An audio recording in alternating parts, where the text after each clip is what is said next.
Hello friends, today we will discuss about energy stored in capacitor. These are the two plates of a parallel plate capacitor. Plate 2 से plate 1 की तरफ हम charges को project कर रहे हैं. Slowly ये चार्ज इसके ऊपर प्रोजेक्ट हो रहा है. Suppose dq dash is the amount of the charge which has been transferred from plate 2 to plate 1. So obviously we have to do some work, because when we are giving a positive charge from here to here, this positive charge which is getting accumulated will not allow other positive charge to come from 2 to 1. Hence we have to do some work, और small amount of work done dq dash अगर आप additional charge और देना चाहते हैं तो v into dq. ये कहाँ से आया है? ये बहुत ही बेसिक डेफिनेशन पोटेंशियल की थी. Amount of work done in carrying a unit positive charge from one point two another. अब v की जगह हमने पुट कर दिया है q dash upon c. q dash ये रिप्रेजेंट कर रहा है कि हमने छोटा सा चार्ज और इसमें ऐड ऑन करना है. ये तो हुआ small amount of work done. Total calculate करना है तो we have to integrate it from zero to charge capital Q. So dw की जगह हमने q dash by c into d q dash substitute कर दिया. 1 बाई सी इंटीग्रेशन के बाहर आ गया. q डी क्यू डैश का इंटीग्रेशन हो गया q dash square by 2 from 0 to q. Now we substitute the upper limit, then we have substituted the lower limit, and finally we get work done is equal to q square by 2c. Now this work done is stored in the form of energy in the parallel plate capacitor. अब इसकी दो forms और होते हैं. अगर आप यहाँ q बराबर CV पुट कर देंगे तो आपका एक और फॉर्म आ जाएगा CV स्क्वायर बाई 2, और सेम वे में QV बाई 2 भी एक और फॉर्म है वो आ जाएगा. When we will discuss the questions, then I'll tell you कब कौन सा formula. I'll give you one tip and a shortcut कब कौन सा फॉर्मूला आप यूज़ करें कि आपका क्वेश्चन क्विकली हो जाए. That will be in question answer sessions. एक और टर्म बड़ी इंपॉर्टेंट है, दैट इज एनर्जी डेंसिटी. इसको हम छोटे यू से रिप्रेजेंट कर रहे हैं. एनर्जी को हमने कैपिटल यू से रिप्रेजेंट किया था. It is defined as energy stored per unit volume. Small u is equal to energy stored upon volume. Now what is volume? Volume is area into separation distance. As we know कि ये parallel plates जो हैं capacitors की, इनका cross sectional area A है और separation distance D है, तो A into D कर दिया. एनर्जी का फॉर्मूला हमने अभी निकाला हाफ CV स्क्वायर, ऊपर से हाफ CV स्क्वायर हमने यहाँ सब्सटीट्यूट कर दिया.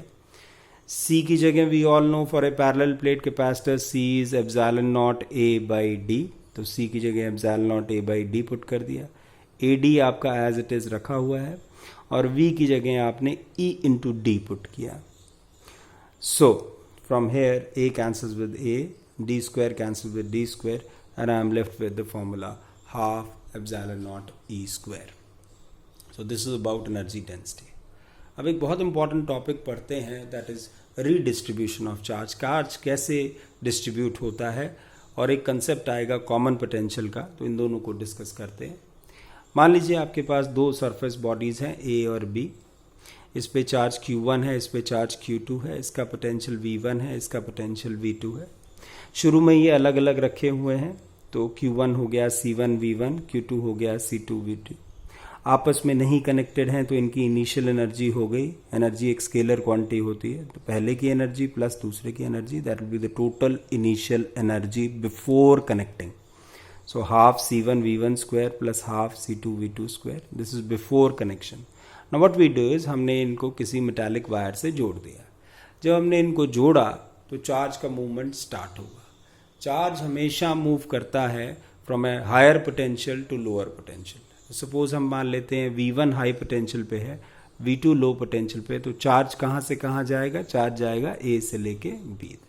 अब बात आई कब तक चार्ज जाता रहेगा. चार्ज तब तक जाता रहेगा जब तक इन दोनों का पोटेंशियल आपस में बराबर नहीं हो जाता, and that concept is called as concept of common potential. तो चार्ज का डिस्ट्रीब्यूशन तब तक होता रहेगा फ्रॉम A टू B जब तक दोनों का पोटेंशियल सेम नहीं हो जाता. So common potential V is equal to total charge upon total capacitance. Total charge हमने कैलकुलेट कर लिया Q1 plus Q2, total capacitance हमने कैलकुलेट कर लिया C1 प्लस C2, Q1 की जगह हमने C1 V1 रख दिया, Q2 की जगह हमने C2 V2 रख दिया upon C1 plus C2. So this potential is referred as common potential. Common potential वो कंडीशन है, वो स्टेट है जब दोनों बॉडीज का पोटेंशियल क्या हो जाता है, सेम, और चार्ज का डिस्ट्रीब्यूशन रुक जाता है. लेट्स टॉक आउट, जब कनेक्ट कर दिया उसके बाद की एनर्जी कितनी हो गई, तो half C1 V square, where V is representing common potential, half C2 V square, again V is representing common potential.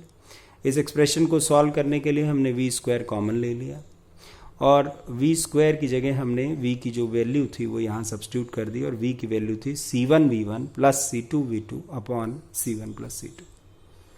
इसको जब हमने सिंप्लीफाई किया तो we get to this relation. अब ये देखना है कि जब चार्ज ट्रांसफ़र हुआ तो एनर्जी का गेन होता है कि एनर्जी का लॉस होता है. तो आपकी इन्फॉर्मेशन के लिए बता दूं कि एनर्जी का लॉस होता है. अब उस बात को वेरीफाई करते हैं with the help of a mathematical analysis. तो हमने initial energy minus final energy calculate किया. अगर initial minus final energy positive आती है तो क्लियरली इंडिकेट करता है कि लॉस हुआ, क्योंकि इनिशियल ज़्यादा है, फाइनल कम है. इसका मतलब पहले हमारे पास ज़्यादा थी, अब हमारे पास कम रह गई, इसका मतलब हमारा कुछ लॉस हुआ. तो इनिशियल का फॉर्मूला हमने ऊपर से देखा, वो हमने सारे इनिशियल वैल्यूज़ का वैल्यू यहाँ पर पुट कर दी. फाइनल अभी हमने कैलकुलेट किया, वो हमने पुट कर दिया, and we simply solve it. So when we solve it what we get, capacitance is never negative. Potential के डिफरेंस नेगेटिव हो सकते हैं पर उसका भी स्क्वायर आ गया है, यानी ये पूरा एक्सप्रेशन आपका पॉजिटिव है. ये पूरा एक्सप्रेशन आपका पॉजिटिव का मतलब क्या हो गया कि इनिशियल एनर्जी बड़ी है फाइनल एनर्जी से. इसका मतलब एनर्जी का लॉस होता है ऑन रीडिस्ट्रीब्यूशन या शेयर. Thank you.